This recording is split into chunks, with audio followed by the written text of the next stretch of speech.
Bread pakora বনাবলৈ আমি লৈছোঁ 2খন ব্ৰেড মাজৰ পৰা কাটি কিনে 4 ভাগ কৰি লৈছোঁ।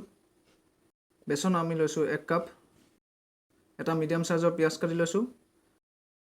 পিচি থোৱা আদা নহৰু লৈছোঁ ডাঙৰ 1 চামুচ। দুটা জলকীয়া কাটি লৈছোঁ। হালধি পাউডাৰ আমি লৈছোঁ 4 ভাগৰ 1 ভাগ। জলকীয়া গুড়ি আমি লৈছোঁ 4 ভাগৰ 1 ভাগ। নিমখ সোৱাদ অনুসাৰে ল'ব। পানী আমি লৈছোঁ 1 গ্লাছ। আৰু আমাক লাগিব তেল ফ্ৰাই কৰিবৰ কাৰণে। এতিয়া মই ডাঙৰ বাউল এটা লৈ লৈছোঁ। তাত গোটেইখিনি বস্তু ঢালিব লাগিব। প্ৰথমতে মই ঢালিছোঁ বেচন। তাৰপিছত ঢালিছোঁ পিঁয়াজ, পিচি থোৱা আদা নহৰু, কটা জলকীয়া, হালধি পাউডাৰ, জলকীয়া গুড়ি, নিমখ সোৱাদ অনুসাৰে দিব। আৰু এতিয়া গোটেইখিনি ভালকৈ চামুচে মিক্স কৰি ল'ম।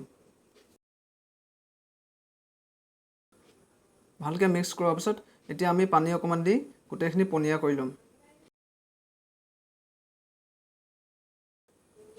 আপোনালোকে দেখিছে পনীয়া হৈ গৈছে। এতিয়া আমি কেৰাহী গৰম কৰিম।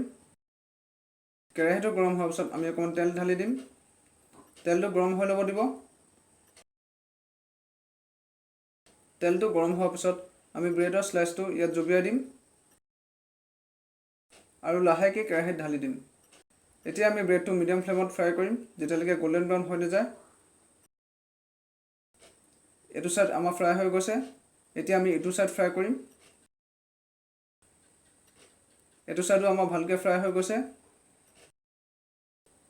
এতিয়া আমাৰ দুটা ছাইড পুৰা ভালকৈ ফ্ৰাই হৈ গ'ল। এতিয়া আমি টিছু পেপাৰত উলিয়াই ল'ম। ব্ৰেড পকৰাটো আপোনালোকে টমেটো চচ আৰু গ্ৰীণ চিলি চচ লগত খাই চাব।